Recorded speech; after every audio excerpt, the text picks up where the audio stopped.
Hello and welcome to episode 4 of The Corporate, the Character and today we've got an owner and founder of Concept Construction, friend and general mentor to Olly, business partner to Olly and Andy, the founders of Consensus, and a father of 5, and just a general nice guy, Johnny Naylor. Thanks for the intro. Yeah, well, me and Johnny, we've known each other for what, 5, 6, 7 years? 7, 8 years. 7, 8 years. Yeah. And we actually knew each other from working at our old company together. Yeah, as you can probably tell by the smiles the least said about that, the better. But I think we created a friendship and a bond, didn't we, to where a lot of people in that business didn't. And I feel like that's probably come a long way. In, like George just introduced you as a nice guy, and I always thought exactly the same. And that business kind of taught us to go into our other businesses, because we literally did it at the same time, didn't we, in 2018. I set up, and then you set up Concept about, what, 6 months later? About something like that, yeah. And I feel like that experience of working in that kind of company is gone. It's probably taught us both quite a lot of how not to have our companies. But as George said, just a general nice guy, and we've actually become business partners. I was going to say, so yeah, business partners and I guess entrepreneurs. So first things first, to kick things off, the episode of this podcast is down to you, Johnny, to name. So we are The Corporate, the Character, and what are you going to call yourself? The doer. The doer. So the Corporate, Character, and the doer.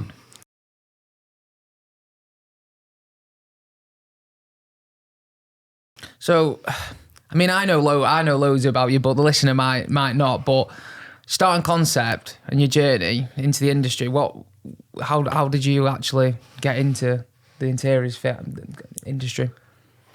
It was something that from 18-year-old, a lot of my friends had gone into construction.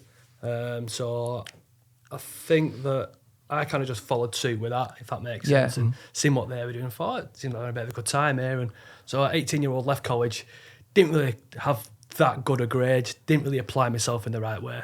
I think that goes for a lot of people, though, doesn't it? Like, I keep saying that I was kicked out of school, and I kind of just... it is... Do you know what, right?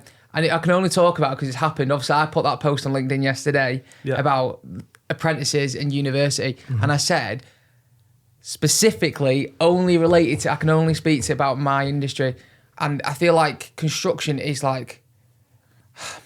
Because where you were brought up in Oldham, construction is probably an area where a majority of people go into, but it is kind of like the reprobates of the world, isn't it? Well, I'm not sure I want to agree with you on that exact word. Yeah, but yeah, I think for me personally, when I left, like I said, left at 18 at college, I didn't really apply myself, didn't really want to be there.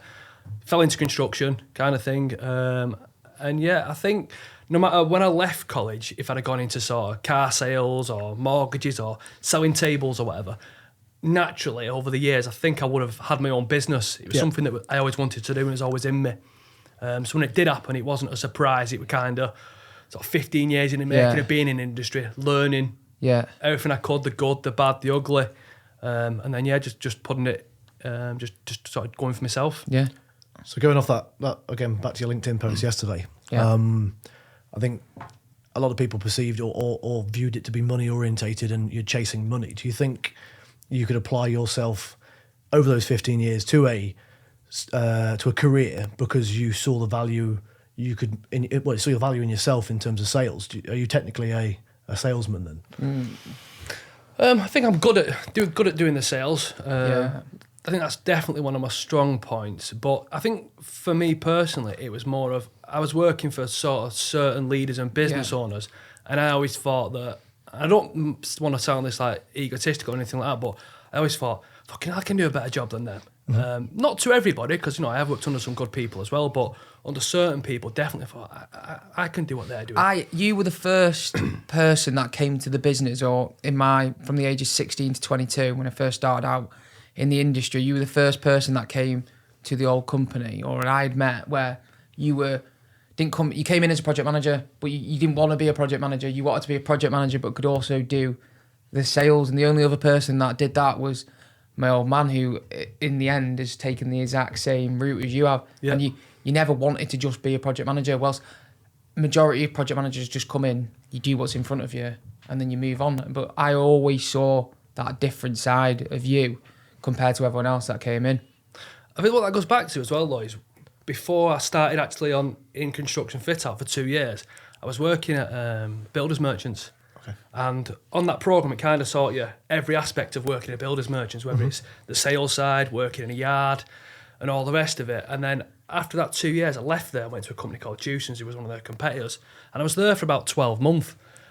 And they had a sales team of 4. And after month 1, I've gone in to the manager and said, what are my sales figures? And I finished 3rd, and it proper pissed me off. So I'm thinking, actually, no, I'm gonna beat them now. So then it's every month then it turned into a competition. And at the end of the month, you knew that the manager was going to come out and read what everyone had done in sales to everybody to try and say, look, you've done this, you've done that. There's a little bit of a prize at the end of it. That, isn't it? It wasn't a prize. It wasn't even asked about the prize because the prize was shit. It was more about I'm top salesperson. Yeah. Oh, definitely. And it could even go down to the last call of every month. You might pick a $2,000 sale up and it just put your figures over. How did you push that? How did you do that? Was that down to people skills? Was that down to just chasing the customer as soon as they walked in the door? A bit of both, because sometimes you'd get a phone call and you'd like, oh, can I have a quote for this? And obviously you keep your quotes and all the rest of it. And then like a week later, you think, oh, my sales aren't as good as I need them to be. Yeah. You get on the phone chasing, oh, that there, anything I can do, that I can help you with. Yeah. That kind of thing. See, this is what I was trying to get at yesterday. And I feel like a lot of people got on the back about the whole university thing. And again, I'm only speaking to it about it because it's kind of like resonates with this kind of conversation now. And not my sales stuff, but the way I speak to people and the way I conduct myself and why I'm not bothered about speaking to people was when my first job out of college wasn't actually in fit out. It was in a call centre, and naturally I was pretty good. I got told that I was a really good salesman at the age of 16. And do you think that just having that basic job has actually helped you in the terms of that you're not bothered about going to speak to someone, or if you need to network, it's something natural to you? Definitely, because then I was just mentioning what I did at sort of Travis Perkins and Dewson's, but it even goes back to the first 3 months at Travis. I remember I got a trainee manager's role there. Like I mentioned a minute ago, you had to do all aspects of the branch. So for the first 3 months, I was working in the yard, sweeping it and loading people's vans up with stuff. So you were speaking from everyone to sort of general jobbing builders to families, like quite well-to-do families who wanted to come in for flags for the back garden. So you kind of learn to speak to different people in different sort of ways as well. Yeah. But then equally, after I left the sort of builders merchants, after probably 2.5, 3 years of working there for Travis and Dewson's, I then got a job as a trainee contracts manager for a company based in Stalybridge called NIC. And I was tasked after about 6 months, because I was applying myself in the right way. The MD come to me and he said, look, the contracts manager you're working under, we're sort of going to get rid of him and I want you to have his job. But we need to get the sales up. So straight away I thought, right, how can I get the sales up? So I went back into the old archives because everything was paper back then. Jumped into the archives, looked at the last sort of, because the company was probably 10 years old then. Yeah. Looked at the dealt with in the past, got all the names and contacts, just started ringing them. What can we do for you? Can I go and meet you? Yeah, and just it was warm though. It wasn't cold because it dealt with the business beforehand. But to you, they were cold. Yeah, exactly. Even now, people don't like doing that. People are terrified to pick up the phone to that's people. That's a confidence thing, isn't it? Do you not think that's because we're too easily hide behind screens and phones? Yeah, everyone just, no one wants to speak to anyone anymore. And that's like you said, old school. That is completely old. No one would do that now, would they? Do you know if you had hired someone now and they came in and said, and you went, go onto the database and ring all the old people. They'd probably shit themselves, wouldn't they? Yeah, they would. A lot of people, yeah. Yeah, they would. Yeah. They'd be terrified. Well, I'll tell you what. Joe, I think George has got a question to. Well, I think if we're obviously where you are now, you're running a successful business. Which we'll come on to later. You're also investing, and I suppose you've got elements of being an entrepreneur with other investments with Olly as well. You've obviously got a family, and I mentioned obviously 5 kids in the mix, as well as everything else we see you do on your social platforms. How do you manage that juggle? It's relentless. From getting up in the morning at say 5 o'clock to going to bed at say 9:30, there's not much downtime. It's always something happening. There's a lot of sacrifices to be made as well. Like, I'm there all the time for my kids. Sometimes I'm there, but I'm not present. I'm probably working. But I think in the last 12 months that I've definitely sort of learned to recognise that I need to be more present when I'm at home and try not to be on my laptop or taking calls as much. But well, every time I speak to you, you've always got, because you are a single dad as well, aren't you? Yeah. Yeah. So every time I speak to you, you've always got one of the kids in the car or consistently. And do you know what? I had Mitch on two episodes ago, and he was a Premier League footballer. And obviously your Billy he's been in football academy since day dot, and he was actually saying that when you're in academies, it isn't just your life, it's your parents' life as well. And he said that juggle for his parents was hell on earth. And every time I speak to you, and since the day I met you, you've been taking Billy to football training. Like last night, you were out till 9 o'clock at night. How do you start your day at 5 o'clock and then take them out to football till 9 o'clock at night? What's the alternative? It's one of them, innit? You can either, if I'm not doing what I'm doing all the time and not taking him where he needs to be and not doing my own thing, then something's going to fall down. So I'm the type of person that if I'm doing something, I'm kind of all in with it. But is that a passion? I think rather than an alternative, is that a passion because you're actually passionate about what they're up to? Well, yeah, it's your kids, isn't it? End of the day. So you want them to succeed and give them every opportunity they can. But so many people who put the excuse in play that they can't grow their business because they've got 5 kids. Or they can't go, hear it all the time, people can't go to the gym because they've got 5 kids. But you've grew your business whilst having 5 kids, and not just grew it, but also grew it to a success that a lot of people couldn't. Mm-hmm. And then you've also got another company and another company after that as well. Like that's, for me, inspirational. That there's so many people that can't go get their arse out to the gym in the morning because they go, I'm too tired. You've like never you made morning. that. Like me this morning. But again, like you've never made an excuse for yourself. And don't get me wrong, there are probably, well, we won't get you wrong, there probably are moments where you have let yourself go or you slipped on something, and it's a learning curve, I presume. Of course, I think I've got one. For me, with one, between my wife and I, we've learnt that juggle in the last 6 months of nursery drop-off, nursery pick-up, making sacrifices, adding a gym routine to a new career from my point of view. I can't go 5 days a week, you must be joking, but I can now manage it in and still try and get bedtime done, nursery drop-off done. Having 5 in the mix, I have no idea. I think it's one of them that, sometimes, some weeks I'll be doing I'll do 70-hour weeks at work, and that's because it's needed for whatever reason. And that's okay, because then, if you've only got a certain amount of time, it might shift that you're doing more work than you probably normally would do, and then the kids have got less time or less present because you're doing work at home and stuff. But then the week after, it might shift the other way. Yeah. Work might have not quieting down, but everything's running nicely, not many problems. So then you've got more times with the kids, and I'm fine with that. I'm recognising that, sometimes it's not just, I want to spend 40 hours a week at work and then 20 hours we're doing whatever. Sure. I think it's just a shifting thing, but recognising when that's happening and trying to just pull it back right. And do you think, obviously, being in the position where you are running your own business, that's obviously giving you can manage your own time, you can manage your own thing, but for people that obviously are in successful careers and roles, but they aren't leaders or aren't in control of their own time, I suppose it will be much more of a jog. You're reliant on your employer to deal with. By the way, my employer's fine. I can go to deal with George. Thank you. To deal with your own job. He has to say that. But you're in a fortunate position, and obviously you've created that position for yourself. But you can flex, and I presume the business and the team around you understand that sometimes you will have to go, got to jump, got to run. Yeah and no, I suppose, because obviously, as the MD of Concept, it's you've got to do certain things. Mm-hmm. So if something doesn't get done, I've got to do it another time. I've got to catch up. You still got to lead by example, haven't you? Yeah, it's like last night. My son was at training from 6 till 9, so I was sat in the car for 3 hours working, catching up on the stuff that I've not done in the daytime. Mm-hmm.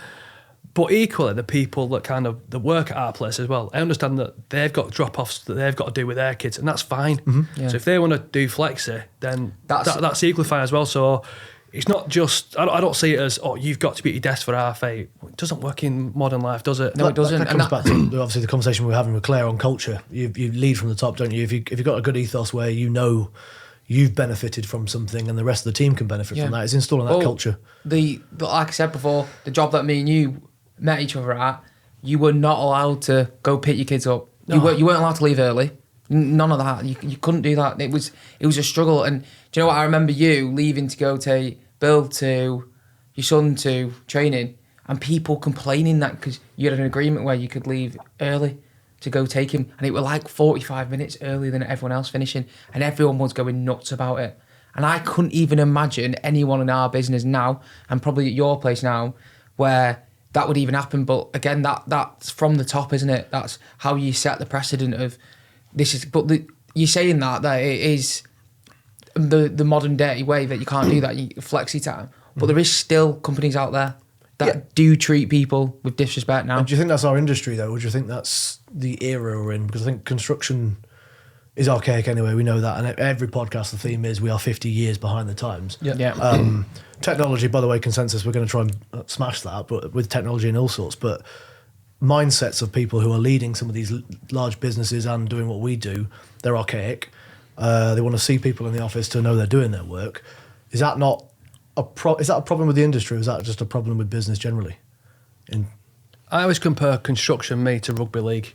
That if you look at the rugby league as a sport and compare it to, say, darts, what's more entertaining to watch? Darts. Well, is it? Rugby league, really. Well, it's my opinion it is anyway. I mean, darts is what they've made it. If you think about it, you've essentially got two fat blokes throwing darts at a dartboard, but it's everything they've put around it. You know, it's the thing they've done with it. And so if you look at rugby league and you actually look at the two sports in isolation, rugby league's a miles better sport to watch. But it's behind the times, and it very much reminds me of construction in that a lot can be done to sort of improve it, but at the minute we are miles behind. Yeah, do you know what? Because I see the schemes that you work on, and you're doing like the Archie stuff, and you do a lot of like retail stuff, and the end product and the Monterex stuff, the Monterex warehouse, the end product's really cool, but the actual process of doing it and the companies you're doing it for are cool, but our companies aren't, and that's kind of like an analogy, isn't it? That everything else around it is like cool and it should be an entertaining place, but the actual foundations aren't entertaining, are they? But there's two questions, and one that I want to go back to about you doing it with 5 kids and growing your business. What advice would you give other people who were considering making the leap into their own business, and they've got that juggle as well? I think it goes back to what I said before about recognising that you've only got a set amount of time to do certain things when you wake up in the morning and when you go to bed, and it's what you do in them hours and how you sort of manage your time to making sure that you're getting the most out of it and what you need to do. I suppose it goes back to that sliding scale thing. Sometimes I might spend more time with my kids in one week than not in another week because certain things need to get done. I'm fine with that now, but at one point I did feel guilty about it. I'm thinking, oh shit, I've only done this with my kids this week, or I've not spent as much time at work. So you can always have that guilt. There's always something that you're not doing when you're doing the other. But I think you just need to realise that it is all right to do something if it needs to be done. Yeah. It's like now, I mean, if someone this is just in me now, but if someone turned around to me and said, you can go and sign a £2 million deal for a new job tomorrow, or it's your kid's 750 party, well, they'll have an eighth. You know what I mean? I'll go and sort the deal out 100%.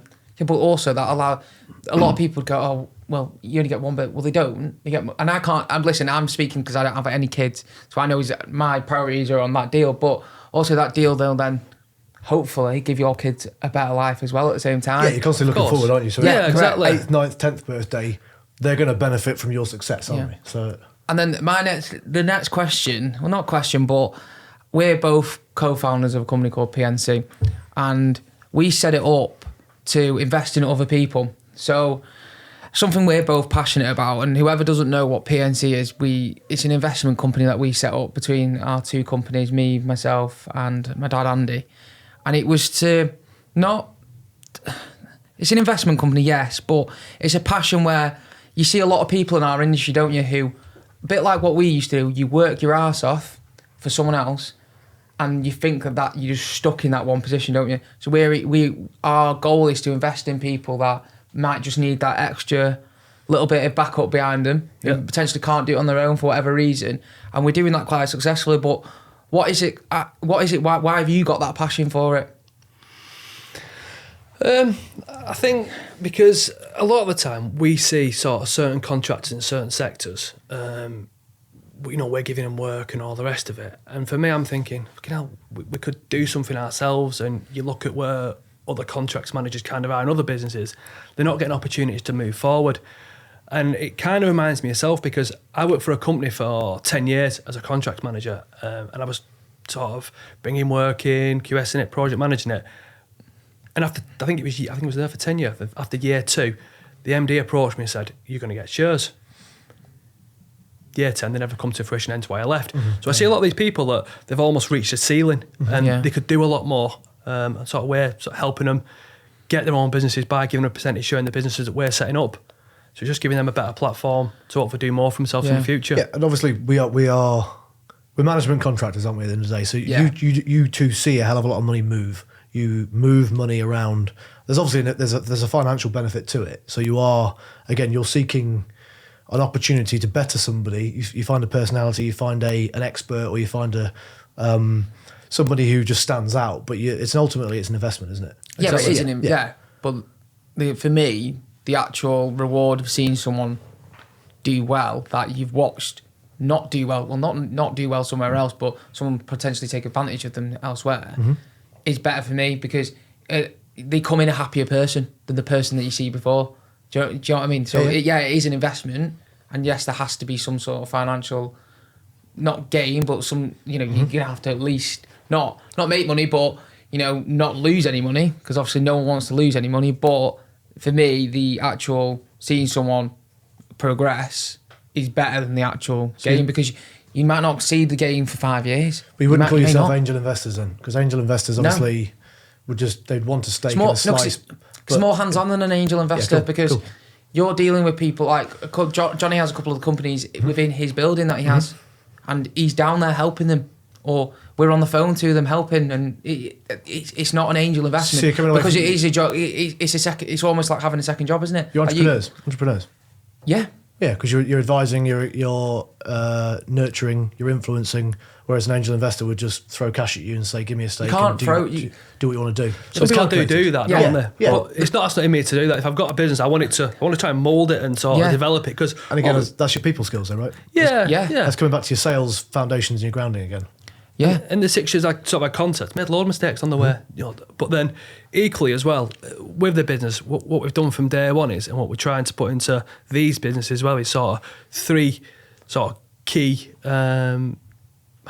principles, I suppose. In the first one, deliver a decent job every time. Make sure the finish is bang on, so that there's never any issue with quality.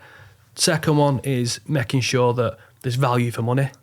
No one, no matter what you're buying, whether it's car insurance, a construction fit out, glasses, microphones, whatever, no one ever wants to feel ripped off. So making sure that you're providing value for money at all time.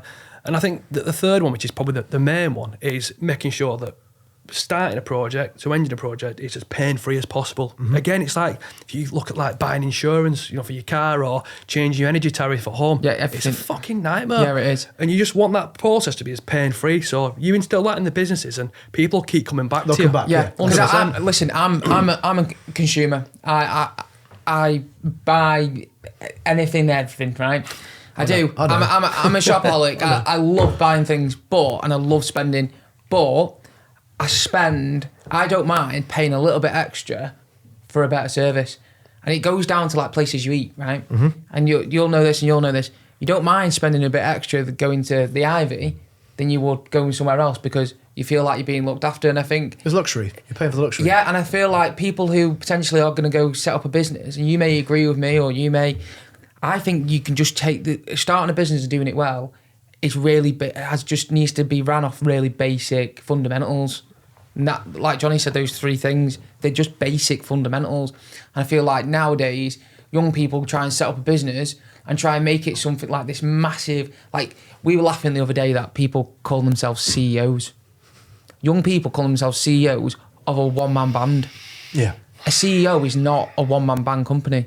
So people are forgetting the fundamentals. And me, again, going back to when I knew Johnny from a young age, and where even though it was bad, the culture, a lot of the people that worked there were good people. They were. And they were good people.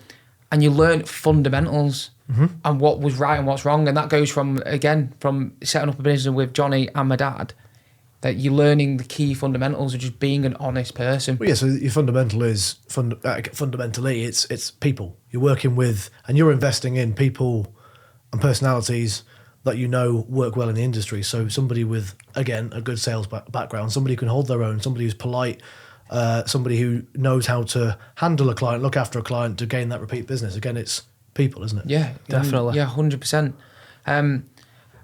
We went on to it before, but the construction industry is like a million miles away from any other industry. Me and you have had some passionate conversations about, in the pub especially, over a couple of beers, but it needs reform, doesn't it? And I know that's something that you feel quite strongly about, that there's a lot of reform that needs to happen within this industry. Only a few weeks ago we saw ISG go bust, and we know the reasons why that's happened, but what areas do you think that we need to see reform? A few. I think there's not enough of this goes on. So there's plenty of people. I mentioned a particular guy before who's got 30 odd years experience in the industry. For me, there's a lot of people who've been in it a long time that aren't sharing their experiences. So when you've got newer guys coming in, like new leaders in the industry, they've kind of got no one to learn from. And you look into a sort of other sectors. So, but if you had the guys who've sort of done it for, had their own business 20, 30 years, coming onto podcasts or offering bits of advice over, Instagram reels or anything like that, then it can only be a benefit. Instead, what we're seeing is sort of newer people coming into the market, getting in front of a camera or a microphone on Instagram, and you've got to give them credit for what they're doing, but they're giving advice when it might not be the right advice. So if you mix the two together, you've got a younger guys like you guys now doing the podcast, getting the older guys on and sharing their experience and values, and it can only be a positive. Yes, and knowledge sharing. We've constantly said it. The industry is toxic in terms of competition. When people automatically you assume you've got competition. We're forced into tendering situations where you hate the opponents. We've all been in it for you try to do, we're all bred. When you're in a fit out company, and I don't care where it is in the country, and you'll know, and I know, been in it long enough that you're bred to hate the competition because you're in a competitive tender constantly. No one wants to be friends, and that's one of the things that you came in and said. And you've always spoken to other, or tried to speak to other fit out leaders as well. Because and one of the things that you told me when I was younger that resonates with me is pick someone's brains. You may not want and need anything out of that conversation, you may not get anything, but at least pick someone's brains and get something out of it. Do you know what I mean? Yeah. But why is that? Why do we? Because you want the job. It was a competitive time at one point, wasn't it? So you undercut and you do anything sly to try and work out what they're up to. Yeah, and I think what it is, I think with certain business owners, like me and you will talk all the time, and technically we could be classed as competition. Yeah. But we never come across each other. No, yeah. But I'd rather have the conversations with people and like pick each other's brains. Or I've got this problem, and you might offer me a solution, or vice versa, or you might give me an idea, and then that idea evolves into something else. I just don't think there's enough of that. I think people are too closed in with that sort of mentality of, the competition, I'm not going to tell them nothing, kind of thing. Throwing it on its head then, what would you two do if you did come across an opportunity each and you hadn't spoken, you didn't know, and then you found out you were both bidding for the same job? May the best man, at that point... May the best man win. So would you... I'd hate him for 6 months away. What would you do? One, it's never happened, but in my opinion, and you can say differently, would be... If I found out that Jonathan was on the tender list, and he didn't know, I'd ring up and say, "Do you know we're on the list together?" I wouldn't share any financials with him because that would be collusion, and that's wrong. So you just go, right, you've submitted yours, you submit mine, and whoever wins, wins. There's nothing... So one of you wouldn't politely bow out? I don't know, it depends on the job as well. So say, for example, it was a client that Olly had dealt with in the past for a long period of time, and they come to me for advice. Then I'd pull out 100%. So if I knew that it was Johnny's client and they've come to me, then I would pull out. I would turn down the job. Yeah. Because that's cold tender to both of you. You'd go at it and just see best man wins. Well, you have to. You'd go for a beer on a Friday. Yeah, obviously. Obviously. Because there's a respect. But it goes back to what we've just said. If we knew we knew each other, we're in it for this, or it was one of Johnny's clients or one of my clients, we both bow out. So you have the respect that if you one of them wins it, you're going to go to the pub and shake hands and go, okay, what did you do? Yeah, where we've had a situation internally at the moment, haven't we, where actually there's a crossover relationship in a tender, and you start to work out who your true friends are and what they're trying to do and how they do things to try and get information out of you. It goes back to the old school sly and undercutting of our industry. And I know there's another thing that we've both spoken about again over a couple of beers, and not everyone's like this, but the retention and payments, and there's something that needs to happen, and this is the first podcast we've done where we can actually speak openly with someone else who's in the industry, and it's not just us, because the more people we speak to feel the same pain, and it's been going on for years, isn't it? and I know you do feel strong about, what can we do to stop it? Well, to me, it's a complete load of bollocks. And the reason being is that I can relate to this quite well at the minute. We've got a client who owes us 50 grand in retention, something like that. Have you got it? No, it's just, then we've had to go legal on it, and I'm thinking, it's our money, we've done a job, there's no snags at the end after the 12 months defects, you owe us the money, just pay it. But for me, it could be made a lot simpler. I mean, like, for example, if the money was put into an escrow account and there was an independent advisor off the back of it who did the 12 month defect, then you can look at it that way, and then the money gets released on the independent advisor's say so. But at the minute, it's all in the end user or client's favour. No, it is. And we have to then wait for it. Just for the listeners that aren't in construction to understand that retention is a value, a percentage of money agreed between client and contractor at the outset that they hold back for 12 months, usually, at the end of a contract. But the user who doesn't know, that is your profit. Yeah. That's a massive chunk of your cash flow. Exactly. Not allowed in your business. Held by client on account, essentially, until 12 months have passed. Right. You're the only person in this room that has worked on client side. Mm-hmm. What is your opinion on it? It's a ball ache on client side to administer. So for us to get the reminder to go back to a job, inspect it. If I'm client side, I'm not the client paying you, but I'm representing the client. It's a hassle to have to go back, administer it, sign it off, double check it, get client to approve it, because the client, again, it's personal to the client. So client's going to have a personal opinion on, actually, that defect wasn't there, it's not wear and tear, I think that needs to be fixed by contractor. And then you've got to process it, and then you've got to get contractor to administer the work, do the works, complete the works. It's a ball ache on both sides, but it's old school, and again, we're 50 years behind the times. So influencing change is going to take a while, but clients and contract administrators don't want to do it either. But you know what as well? You don't make any money out of it. I think as well, though, that there's not a set, like if you look at the NHBC, they have a set list of standards. So if you've got, for example, a crack on a wall that appears, it's got to be of a certain thickness to be classed a defect, because things move and shit happens. There isn't in this industry. There's not. So then you'll get called back 12 months later and you'll say, you got shrinkage cracks. Well, fucking course we have. That's what plaster does. Exactly. It's part and parcel of it. Or the doors sort of changed size a little bit because it's expanded or contracted. Well, yeah, it's a natural product. It's going to do that. So some of the defects that you see on it and that you actually get called back to do, I wouldn't class them as defects. So I think that ideally, I mean, like, the CITB seems to be good at taking money off contractors and not providing much. For me, they could have a set of standards that says, right, this is actually what's classed as defects. Do you think interiors is further behind housing? Yeah, 100%. But there's nothing stopping you. But housing's more regulated, isn't it? It's almost like the government forgets that there's a massive interiors sector that's not unregulated, but it may as well be unregulated because the client's allowed to do what they want. It's backed by commercial business, though, isn't it? So it's a thriving market anywhere, as housing is a necessity for the I guess the population of the country. But there's nothing stopping you negotiating retention out of your contract. So if you had a fair proposal back to your client, how many times have you managed? Twice. Twice. Out of how many projects? But I've never tabled it more than probably 4 times. So if you gave them a performance bond opportunity, if you got a performance bond opportunity, but performance bond costs you money as well. Yeah, we'll do. So why don't you? Because what we've done with a client is right. What we've done with a client is like anything else, right? In the world, if you sign up to a contract and they say you've got to go, say for a car, right? You're legally binded by that contract to take it back in 12 months' time, or you're fined, or it's a criminal offence, okay? Why are you not legally... So if we sign a contract for 12 months, because we're going to go back anyway to get the money, so if you sign a legally binding contract saying any of these defects, i.e. what Johnny said, the NHBC schedule, that if any of these appear, you have to come back. Which is fine. Exactly. Or there's a legal... A bit like health and safety, if you don't go back, then it's a criminal offence. So that existed pre-retention and people didn't go back and honour it. So that did exist. And also contractors went bust in that 12 months and then the client sat there going, that's useless. So it's a pot of money. It's a settlement of money for them to go, right, if that contractor does go bust...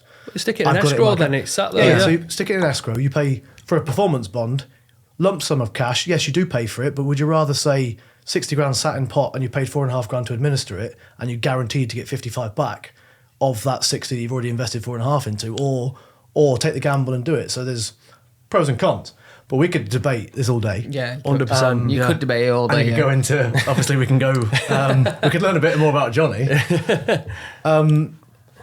I guess in terms of, you've mentioned the way, why we're behind the times and we're 50 years behind the times. We know contracts have got to change. We mentioned ISG and everybody will have an opinion on ISG and why. What else would you do to, I suppose, encourage people to join the industry, trade or not trade, or do what we do now? What else would you do, and what experiences would you bring to the table to encourage them to do so? Wow.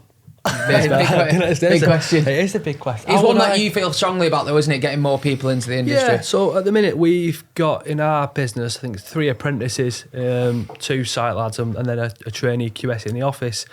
I think it's important that we do get the people in the industry, otherwise there's going to be a massive shortage of skills. Like I think after the 2008 crash, for a couple of years, there wasn't many people training to come into our industry because it was on its back.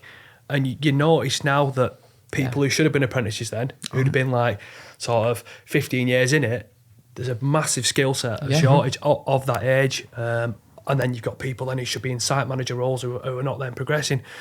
So there needs to be a lot more incentives to get people in industry. How that happens, I don't know, other than contractors realising that rather than just, MDs like ourselves, rather than just taking, actually looking to give back by training these people up. And you might think, oh, well, you might train them for 2 years and they might go somewhere else. Well, that's up to you, because how you look after people as well. Yeah. Again, going back onto the uproar that I caused yesterday, when you were in school, we kind of touched on it before, when I was in school or in college, the people that went, and again, I didn't even go to college because for whatever reason, but when I was in when I was going to go to college, going into construction was like the dirty word. Like if you weren't going to uni or you couldn't get into any other courses, you'd go to do an apprenticeship or go to a construction course, and you were almost considered like thick, and that is the truth. So how does that stop? Because my only point yesterday was, it's not a dirty word. And again, I can only speak for my industry. We don't have young people coming into this industry, but the actual value that people are taking home now within a trade base outweighs a lot of careers in this country right now. And it's only going to get better for the tradesmen who are skilled tradesmen now within the UK. And you go into uni, and my point was yesterday, you go into uni, but you training to be, say, an electrician. After you've trained up for 3 years, when you're a fully qualified electrician, you're probably earning more money than the first day you step out of university. 100%. Yeah, 100%. But I think what needs to be shown to people as well is that there is a sort of career progression. And it might be a thing as well of looking at, obviously construction, you would associate sort of training as like, if you're a site lad, you'd have PASMA, you'd have IPAF, you'd have asbestos awareness. But equally as well, something I've been thinking about recently is they probably see my clients or our clients more than what I do, because when the clients come to site and just pop in sometimes, but then have you trained them in customer service skills? No one has done. So maybe it's looking at it from a different approach as well, of giving people soft skills like the customer service, and almost like what you received at Travis and Juicens. Yeah, exactly that, because I went on loads of courses there, giving them that sort of training, and then it'll allow them to progress sort of from, say, a trainee joiner to a site manager to a contracts manager, and then maybe have their own business as well. So does that go back to when they're doing, so say, again, I'll use Sparky for an example, electrician. So when they're doing their courses, for me as well, there's a lot of probably, like we're finding, really good tradesmen, but they just don't know how to set up a business. So as well as learning the trade, learning the customer service, learning how to do a set of accounts, all that kind of stuff, do you think that's something that needs to be implemented within an educational point of view? I'd say so, yeah. It's like when I go to that group, I go to a group once a month called Be The Standard, and there's all different types of business leaders in there, and it's good to sort of pick their brains on what they're doing and the type of training that they're giving people, and the speakers they've got coming into their businesses to talk to the people that work for them. Who does that in construction? No one. No, but I bet you every single one of those people as well isn't doing what they thought they were going to set out to do. So even at 16, when you were saying people have gone off and done apprenticeships and done trades and skills. I bet every single person you speak to, and this was part of the reason for the podcast. Yeah, it was. No one's doing what they originally thought they were going to do. No, unless you've trained and you're a spark. But to be an astronaut, mate. Well, that doesn't surprise me at all. But It's basically that. definitely. But no one's doing it. Even if you're qualified as an electrician through an apprenticeship 10 years ago, by now you're now a manager or you're an owner because you're if you're driven enough, you've got 2 or 3 lads with you, so you're now mentoring, managing, looking after people. You've set up a business, so I bet they never thought when they were 10 years ago starting out in that apprenticeship they're going to be a business owner or a leader or a manager. They're just going to be an electrician. Well, I tell you what, I'm going to put a different question out there. Where do you see, and you might be a rabbit in the headlights here, but I've asked everyone the same question. Where do you see Concept in the next 5 years, or where do you see your career going? You're not just Concept, you also do all these other businesses as well. Like, where do you see yourself and your businesses going? I think obviously each want to be different.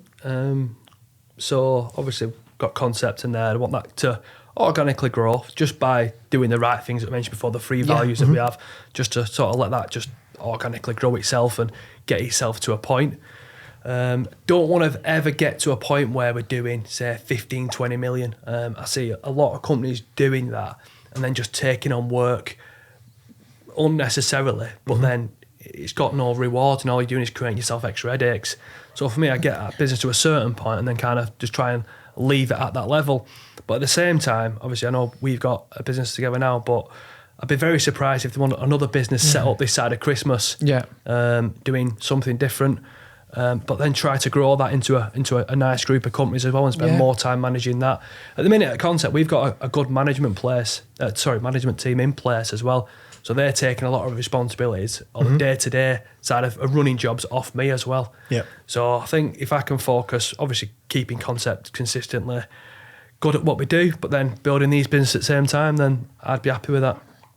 Okay, and then coming back, obviously, I know we've mentioned it, but just as a fixed, straight question, what advice would you give to someone if they're starting their career now as a 16-year-old, thinking they want to do construction, maybe playing with Olly's LinkedIn post from yesterday? What advice would you give to someone if they're stuck in a position of where do I go, what do I do?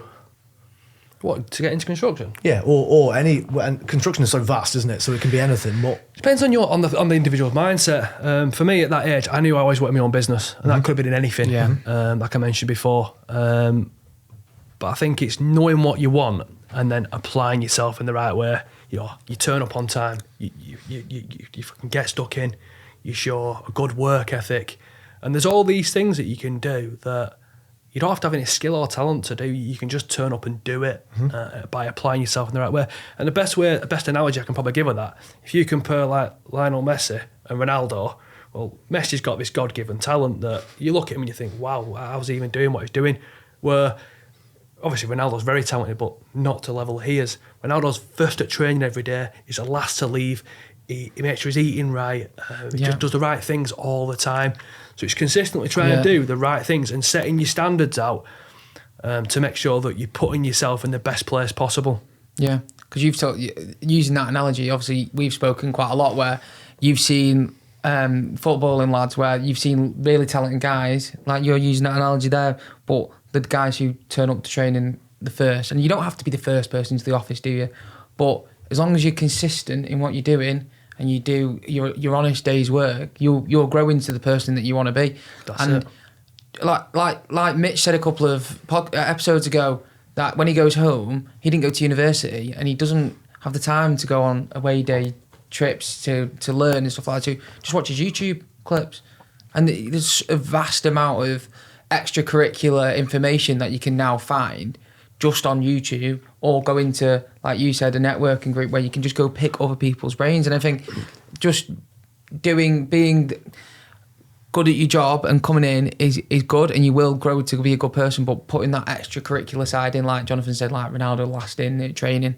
I think I totally get that, but I think Mitch, his motivation is obviously to self-teach and self-learn, and he's motivated by what he does. But I do think his switch off is YouTube, so he can sit back and relax because he's keen to learn about something he's watching on YouTube. That's his switch off. And again, I don't know what Mitch does outside of work as well, but when you're juggling back to 5 kids again and their lifestyles, and you've got your own passions, and then you've got 3 businesses, your switch off. What is your switch off then? And how do you manage? How do you manage your mental state when you're juggling? Mental state. I don't think it really comes into it. No. I don't even think about it. Sometimes you can get worn down and all the rest of it. You can get a bit of burnout. But is that because you're not under stress because you enjoy what you do and you're motivated by what you do? Depends what's happened in the day. Most of the time, enjoy what you do. And I think for me, there's not a switch off. Mm-hmm. So there's a lot of grey areas where I might be home with the kids and the phone goes and something needs actioning or needs sending an email out or do a piece of work and all the rest of it. And then I'm just straight back in with the kids then. So I don't think I have a shut off as such. I think I just learn to just know that it's just a big minefield mess if you want, and it just all kind of comes together at the end. Yeah, I think we don't necessarily. We have a 9 to 5 obviously in the office. No one works 9 to 5 in the office. Yeah, but we chat until late hours at night, as do you two when you're talking about it. But that's a motivation again, isn't it? That's because you're keen, you're excited, you want to see what's next. And that's again, going back to Mitch, it's the A to B, isn't it? Not the A to Z. It's how do we get to the next step? And we are throwing grenades left, right, and centre, but we're trying to achieve something more, of course, for yourself and for the business. So, but equally though, when you mentioned about your man Mitch there, when he said he goes home and watches YouTube to sort of self-develop himself, I won't do that because I think I've done what I've done in the daytime. Don't get me wrong, I'm all out, like reading a book or listening to podcasts in the car and stuff. But when I come home, you're not reading a book in the car, are you? No. Sorry, obviously. But you know what I mean. And then when I come home, then if I'm with my children, I'm not going to put like a show on to try and better me. I'm thinking that's my switch off then, if you will. Yeah. So should we do some quick fires? Yeah. Yeah. Okay. Right. Are you ready? Go on. First job. Paperboy got sacked after 3 days. Work from home or the office? Home. Office. That'll be office. Yeah. 100%. Most famous person you've ever met? Sugar Ray Leonard. Up there. No idea. Boxer. What's your biggest fear? The sea. I just don't get me how people hire a boat, go out like 2 miles to sea and then start jumping in. Just beyond me that. And what is that? Is that sharks or is that the depth? Anything. I'm saying that I don't go like the beach either. You get sand everywhere. No way. So beach and sea, definitely. What's the oddest request you've ever had from a client? No comment. Just to be clear though, I didn't accept the offer. What's the funniest thing that's happened to you during a work day? 2 things. First one, recently I put a post on LinkedIn and in the comments I got offered out for a scrap, which was bizarre because the guy took it completely the wrong way. And then a second one which happened recently as well is I asked one of the site operatives to put in one of the project WhatsApp groups some sort of progress pictures of the job so we could see like little details and all the rest of it, and he uploaded 20 pictures and the final picture was a picture of himself in a rather compromising position. Jeepers. That's why you can use that as ammunition. What would the title of your autobiography be? I wouldn't write one. So no, definitely not. If you had to eat one food daily for the rest of your life? Steak. Any trimmings? You said one. And if you had a superpower, what would it be? Ultimate health. Because without that, you're knackered. Amazing. Perfect. Thank you for coming on. It's an absolute pleasure. Yeah, thank you.